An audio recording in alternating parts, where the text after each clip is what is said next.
Hello friends, cyber सूत्रा में आप लोगों का स्वागत है। आज से मैं फोकस कंटेंट बनाऊंगा एआई और साइबर सिक्योरिटी रिलेटेड डेवलपमेंट को। मैंने एक फ्रेमवर्क भी बनाया जो मैं आज आप लोगों के साथ शेयर करूंगा, जिसमें आप आसानी से ट्रैक कर सकते हैं कि एआई किस तरह से यूज हो रही है एडवर्सरीज और साइबर सिक्योरिटी के द्वारा। और इस सीरीज को मैंने जो नाम दिया है वो है एआई साइबर वॉच। इसके साथ चलिए स्टार्ट करते हैं। तो पहला जो टॉपिक हम लोग करेंगे वो है AI use by threat actors. उसके बाद हम करेंगे एआई यूज़ बाय एंटरप्राइजेस। उसके बाद एआई और साइबर सिक्योरिटी कैसे सीखें। ओके, तो चलिए स्टार्ट करते हैं।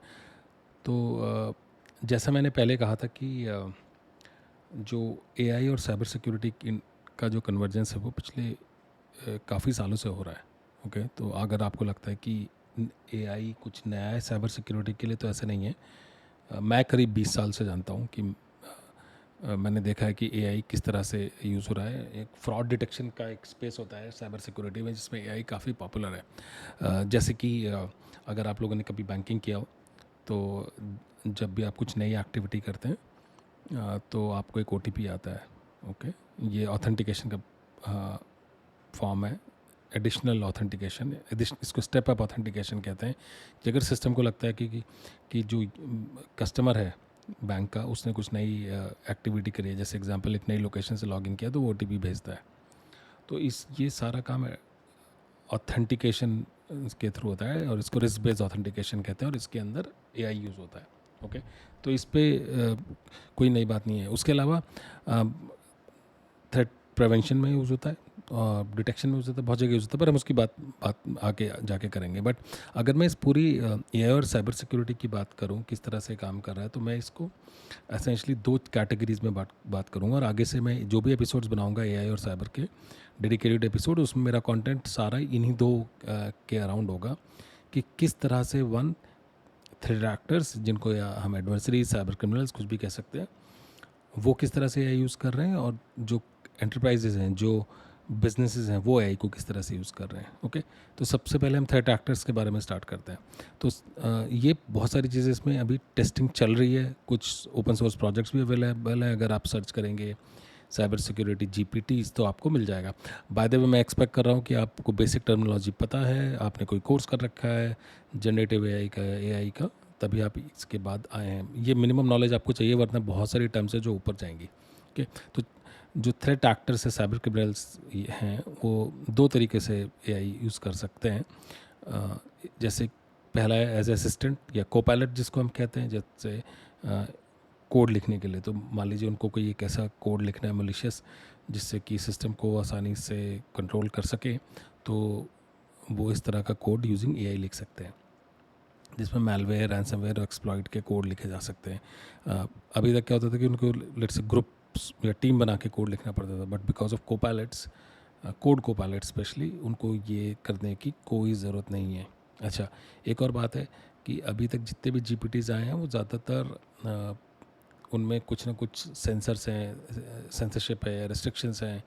वो कुछ अगर मलिशियस देखते हैं तो ब्लॉक कर देते हैं। लार्ज कंपनीज के साथ ऐसा है। मगर कोई ओपन सोर्स उठा के या कोई अपना जीपीटी बना सकता है, और जिसमें कोई इस तरह की रेस्ट्रिक्शंस नहीं होगी।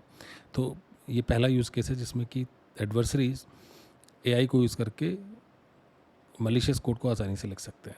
ठीक है। सेकेंड यूज़ केस है, अगर उनको कोई टारगेटेड कंटेंट लिखना है, जैसे स्पेशली फिशिंग के लिए बहुत सारी ईमेल्स लिख सकते हैं वो लोग, और वेबसाइट क्रिएट कर सकते हैं, जिस और image based QR code create कर सकते हैं। एग्जिस्टिंग टूल्स, जैसे आप कैनवा को यूज़ करके इमेज क्रिएट कर सकते हैं, बड़ी अच्छी सी क्या है जनरेटेड। लियोनार्डो को यूज़ करके क्रिएट कर सकते हैं, माइक्रोसॉफ्ट डिज़ाइनर को क्रिएट कर सकते हैं, और उसके अंदर आप कुछ भी एम्बेड कर सकते हैं। ओके, इंस्टाग्राम पे आप ये सारी इमेजेस अपलोड कर सकते हैं वर्चुअल मॉडल्स के थ्रू, एंड देन उस पर आप एज ए साइबर क्रिमिनल आप फिशिंग कर सकते हैं। ओके, उसके अलावा एआई को attack, surface discovery, exploit testing के लिए और अटैक चला करने के लिए यूज़ किया जा सकता है। तो आज की डेट में क्या होता है, मान लीजिए कोई नई वल्नरेबिलिटी या सॉफ्टवेयर वीकनेस आती है, तो उसके लिए अटैकर्स क्या करते हैं, वो आमतौर पे इंटरनेट पे स्कैन रन करते हैं।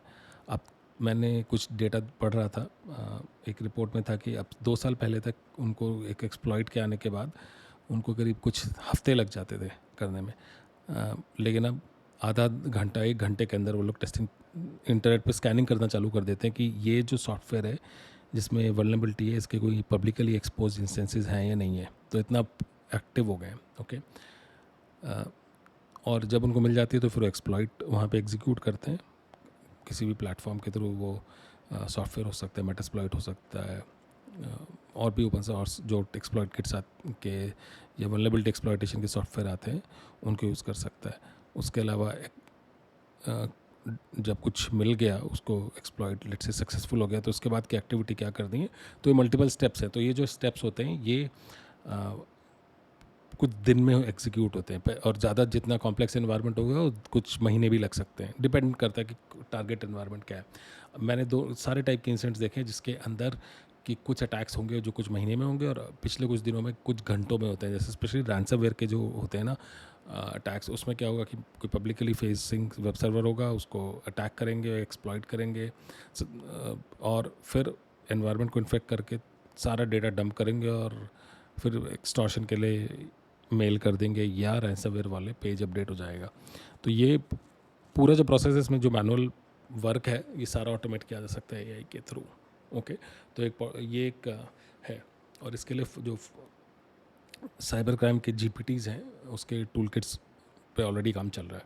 ओके, उसके अलावा ऑफ कोर्स जब किसी अटैक में या कहीं और किसी साइबर क्राइम फोरम से साइबर क्रिमिनल्स ने डेटा खरीदा है बहुत सारा, मान लीजिए करीब 100,000 1 लाख यूज़र्स का डेटा है, तो उसको क्विकली एनालाइज करना है, उसको वैलिडेट करना है कि चलो ये वेबसाइट में यूज़र नेम पासवर्ड ट्राई करो, या गेस करना है पासवर्ड को। तो एआई को क्विकली एआई की सर्विसेज यूज़ करके इस काम को बहुत जल्दी से किया जा सकता है। मान लीजिए मुझे एक पासवर्ड है जो 100,000 यूज़र नेम्स के अगेंस्ट ट्राई करना है कि ये कैसे काम करेगा, तो मैं अब एआई को यूज़ करके और फास्ट तरीके से कर सकता हूँ। ओके, तो ये था कुछ यूज़ केसेस जिसमें कि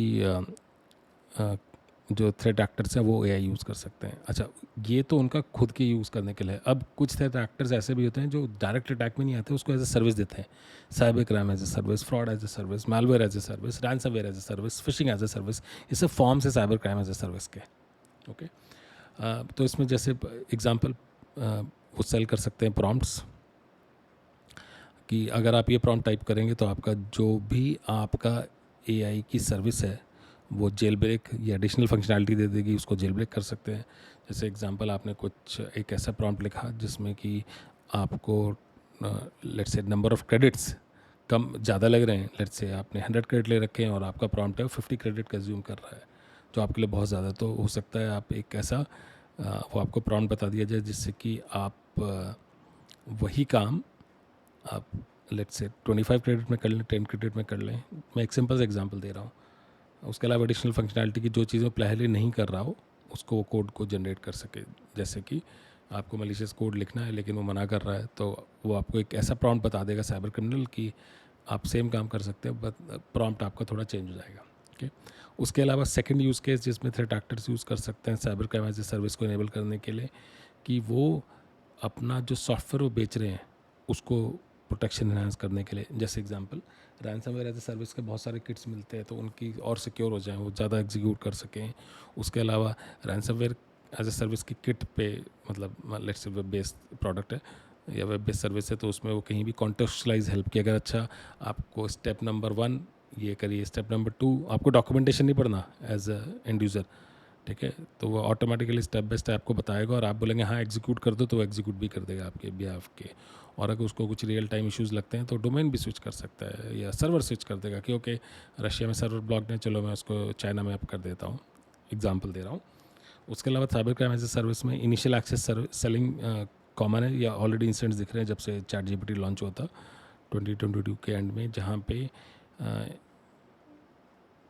साइबर क्राइम फोरम्स पे वैलिड सर्विसेज के, वैलिड ChatGPT सर्विसेज के, वैलिड बार्ट सर्विस के अकाउंट्स और APIs ऑलरेडी अवेलेबल हैं सेल के लिए।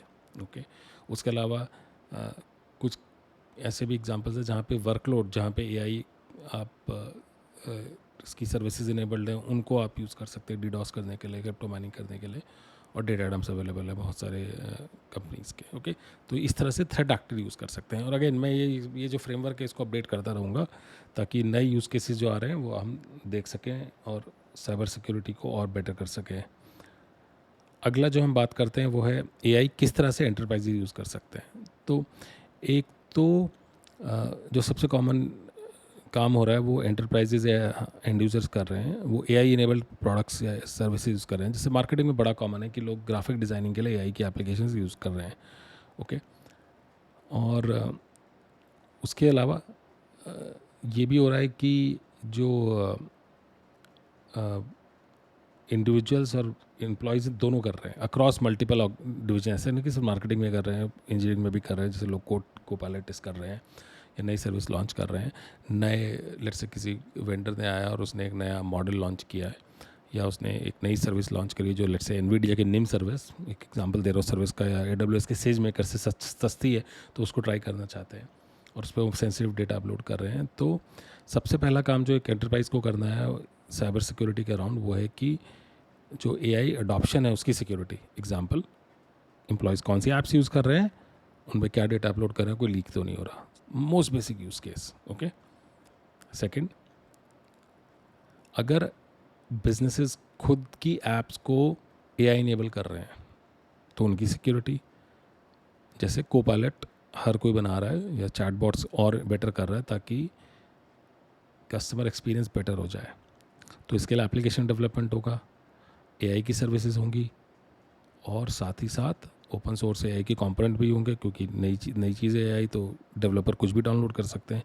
तो इस पूरे एआई ऐप डेवलपमेंट की लाइफ साइकिल और एआई की सप्लाई चेन को सिक्योर करना भी एक यूज़ केस होगा। ओके, एंड ऑफ कोर्स इसमें कोई गलती से एम्प्लॉय का कोई कॉन्फिडेंशियल डेटा ना अपलोड कर सके, ये भी ट्रैक करना इंपॉर्टेंट है।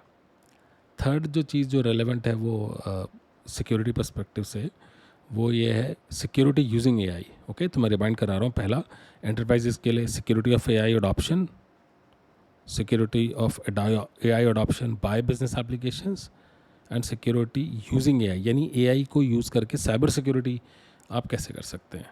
ओके, तो जैसे थ्रेट प्रिवेंशन के लिए, अटैक प्रिवेंशन के लिए बहुत सारे प्रोडक्ट्स हैं, IPS, email security, payload analysis, content analysis के लिए ऑलरेडी एआई यूज़ होती है।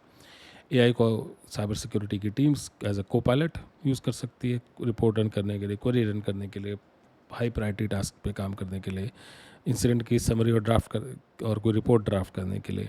उसके अलावा AI for training and learning, कि कुछ नया प्रोडक्ट सीखना है तो एआई इनेबल्ड अगर कोई मॉड्यूल है तो वो आपको प्रोडक्ट पे काम करना सिखा सकता है। ठीक है, और इसी तरह एआई के जो use cases various cyber security technologies build कर रही हैं, जैसे नेटवर्क सिक्योरिटी में, आईएम में, सिक्योरिटी ऑपरेशंस में, एपसेक में, क्लाउड सिक्योरिटी एक्सेट्रा में, उसको भी हम ट्रैक कर सकते हैं कि किस तरह से एआई आ रही है। और उसके अलावा जो डोमेन है, इसको आप सेम चीज़ को डोमेन वाइज भी कर सकते हैं कि प्रिवेंशन में एआई कैसे यूज़ हो रही है, डिटेक्शन में एआई कैसे यूज़ हो रही है, रिस्पॉन्स में कैसे एआई यूज़ हो रही है। ओके, तो इस तरह से हम एआई और साइबर सिक्योरिटी का जो कन्वर्जेंस हो रहा है, जो डेवलपमेंट हो रहा है, हम उसको पूरा ट्रैक कर सकते हैं। और इसीलिए मैंने फ्रेमवर्क बनाया है जिसमें मैं AI usage by threat actors, AI usage by enterprises सबको ट्रैक करूँगा और आपको अपडेट करता रहूँगा एटलीस्ट मंथ में एक बार। ओके, अब जो लोग कॉलेज में हैं या जो एआई साइबर सिक्योरिटी करना चाहते हैं, सबसे पहले एआई का एक कोर्स करना है, इम्पॉर्टेंट है वो कोर्स करना, ताकि आप एआई की टर्म्स, मॉडल्स, LLMs इन सब को समझ सकें, किस तरह से काम करते हैं। अपने टूल्स यूज़ करना चालू कर दीजिए, एटलीस्ट फ्री टूल्स यूज़ करना चालू कर दीजिए। गूगल सर्च मत करिए, Gemini search, chat GPT based search, ये सब अब करिए ताकि आपको प्रॉम्प्ट्स लिखने अच्छी तरह से आ जाए। ओके, और जो लोग डेवलपमेंट साइड में जाना चाहते हैं वो करें, वो इस तरह से कर सकते हैं कि वो ऐप्स बिल्ड करना चालू करें। मैं एज्यूम कर रहा हूँ अगर आप कॉलेज फर्स्ट सेकंड ईयर में, तो आपको थोड़ी बेसिक ऐप लिखनी आ गई होगी। अब आपको क्या सीखना है, माइक्रो सर्विसेज और या कंटेनराइज बेस्ड ऐप बिल्ड करिए, एपीआई यूज़ करना चालू करिए, थर्ड पार्टी एक दो प्रोडक्ट के साथ इंटीग्रेट करके देखिए, और उसके बाद थ्रेट मॉडलिंग सीखिए। थ्रेट मॉडलिंग ऐप्स और क्लाउड में, थ्रेट मॉडलिंग एसेंशली इसका काम होता है समझना कि आपकी किसी भी एप्लीकेशन पे अटैक्स किस तरह से आ सकते हैं। और कभी टाइम मिला तो मैं इस पर एक एपिसोड बना दूंगा। उसके अलावा इसके बाद आप क्या कर सकते हैं, एप्लीकेशन सिक्योरिटी, एपीआई सिक्योरिटी ज़रूर पढ़िए, समझिए, और साथ ही साथ OAuth के प्रोजेक्ट्स बेस्ड टेस्टिंग करिए कि एप्लीकेशन को ब्रेक करना है OAuth टॉप 10 की टेस्टिंग करके।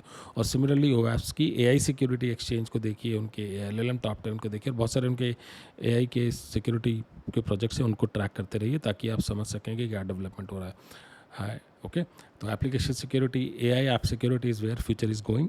ओके, मैं ऑलरेडी देख रहा हूँ कि बहुत सारे डोमेन्स में AI एम्बेड हो रहा है, तो जितने लोग चाहिए थे उन ऑपरेशंस को रन करने के लिए, इन प्लेटफॉर्म्स को कॉन्फ़िगर करने के लिए, उतने नहीं लगेंगे अब।